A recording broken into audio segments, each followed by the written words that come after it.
tal? Hoy os hablaremos de la faceta de escritora, divulgadora y consejera de Ana María. De nuevo descubriremos a una mujer generosa que casi siente el deber de ayudar, como una forma de devolverle a la vida la suerte con la que ella misma se ha sentido bendecida. Bueno, abuela, volvemos a estar en tu casa de Barcelona y hoy vamos a hablar sobre todo de tu faceta más didáctica, ¿no? Sí. En tu libro Contestando a sus preguntas sobre el magnesio, que podemos decir que es un libro donde englobas un poco las preguntas que te han hecho a lo largo de tu carrera sobre el magnesio y que hemos ido actualizando, en la introducción ya hablas sobre tu tarea de enseñar, de explicar los criterios de los alimentos y vas mencionando sobre todo a lo largo de toda tu trayectoria el hecho de que los alimentos sean la medicina, ¿no? En cierto modo, exactamente. Gracias a tus libros has conseguido atraer a la gente con conceptos muy químicos, sí. Pero esta faceta tan didáctica de enseñar empezó en el Vicens Vives. Me gustaría que nos explicaras cómo fue tu experiencia, cómo acabaste, o sea, por qué empezaste a ser profesora, alguna anécdota. Vale, pues empecé a ser profesora porque me lo pidieron el director del Vicens Vives y me lo pidieron en un momento que yo ya podía aceptar. Y acepté y me dijeron que explicaría física. Y entonces me compré 4 libros de física de bachillerato y, por decirlo así, me hice un libro para yo explicar con todos los problemas hechos, porque claro, yo estaba apurada, ¿cómo voy a explicar a 43 niños? Bueno, niños ya eran chicos de 14 años, y me preparé todo el verano, estuve preparando por las tardes las clases, y la verdad es que disfruté mucho, me lo pasé muy bien. Los chicos también se ve que les gustaba porque les solían preguntar qué asignatura era la que llevaban mejor y por primera vez dijeron que les gustaba la física, que les asombró mucho. Pero es que como yo había visto dónde encontraba las dificultades el verano anterior, pues me daba cuenta dónde podían encontrar las dificultades los que me estaban escuchando. Y ahí insistía y la verdad es que disfruté, los chicos también lo pasaron bien, por decirlo así.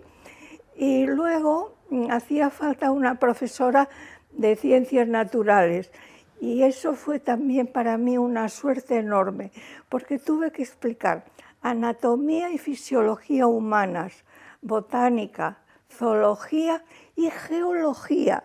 Que ya hemos dicho que te encanta. Geología ya volvía, por decirlo así, a mis inicios.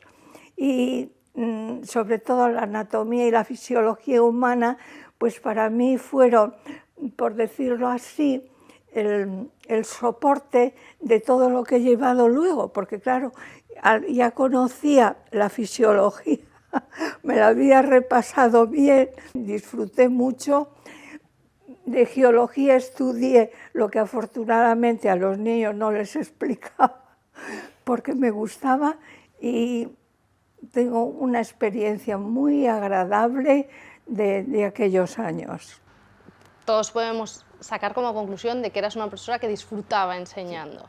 Sí, y sí que sabemos, porque lo hemos visto en consulta, etcétera, que la gente nos escribe por YouTube, etcétera, recordándote como profesora. Ay, gracias, les das las gracias.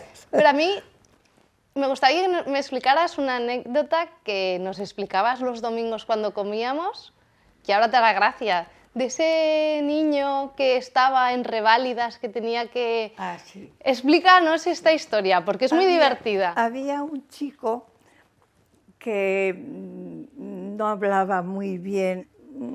O sea, venía de una familia muy humilde, por lo visto. Y un día les preguntaba cómo eran las ballenas con barbas. Y les dije, ¿Cómo son la boca de las ballenas? Y él me dijo, cuadrada.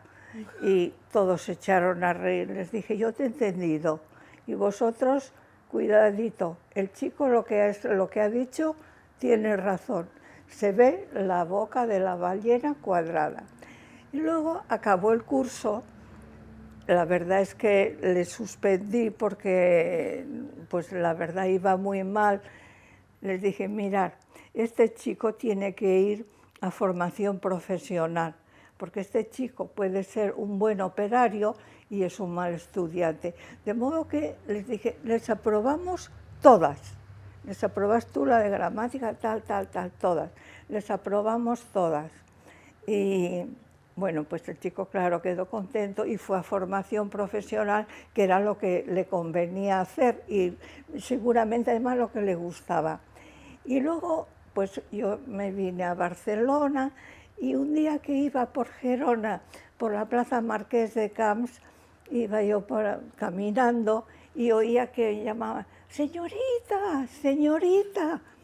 Y claro, no me imaginaba que era yo, pero cada vez se acercaba más a mí la persona que llamaba señorita, señorita.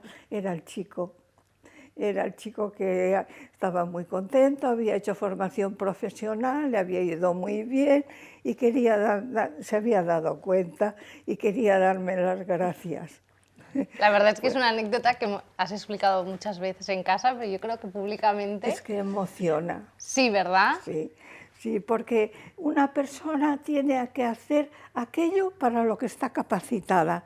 Realmente, abuela, esta anécdota de este niño es una anécdota súper bonita, sí, pero vamos avanzando un poco en tu carrera y en tu faceta más didáctica, ¿no? Avanzamos y te mudas de Gerona a Barcelona, como ya hemos explicado, abriste un herbolario y de forma casi natural empiezas a pasar consulta. Sí.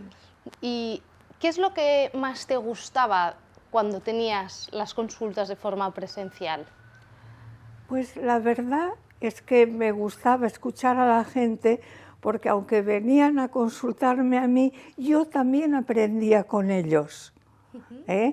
Y disfrutaba, porque además, en realidad, los tratamientos que yo daba eran sencillos. Primero pasaste consulta en la calle La Forja. Sí.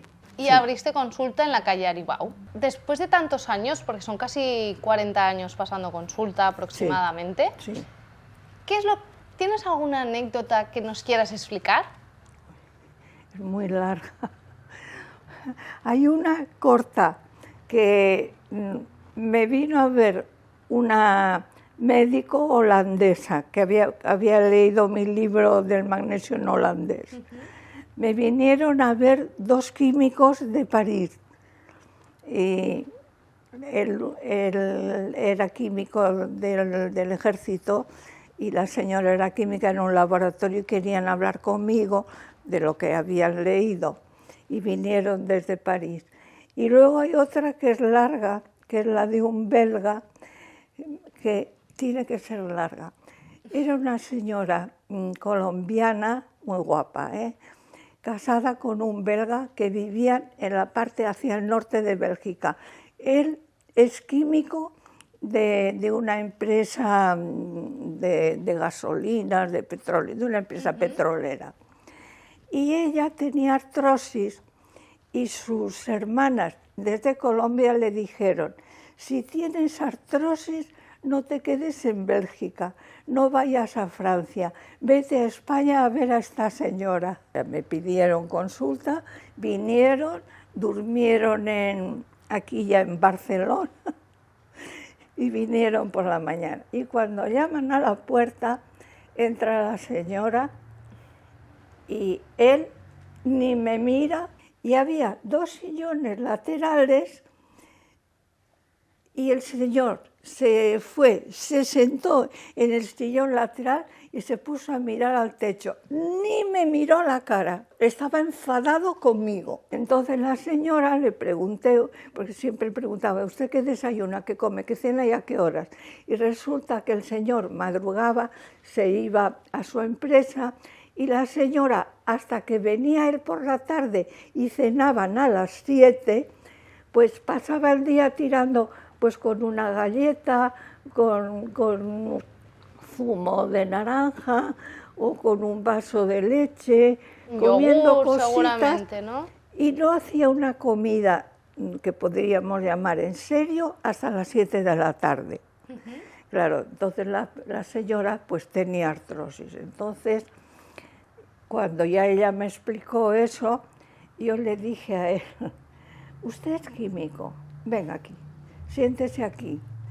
Usted es químico como yo, pero cuando nosotros estudiábamos la carrera no sabíamos nada del magnesio en relación con nuestro cuerpo. Solo sabíamos que servía para hacer ladrillos refractarios, para hacer aleaciones ligeras y que las plantas verdes lo necesitaban para fabricar clorofila. Y ahí acababa todo lo que nos enseñaron en la universidad, a usted y a mí. Bueno, pues ahora sabemos cómo fabricamos las proteínas y en consecuencia el colágeno, y usted se sienta aquí y me escucha. Entonces le expliqué cómo fabricábamos las proteínas. Y la señora me decía, pues yo soy muy patriota y nosotros cuando comemos con amigos lo primero que hago es poner una bandera de mi país en la mesa.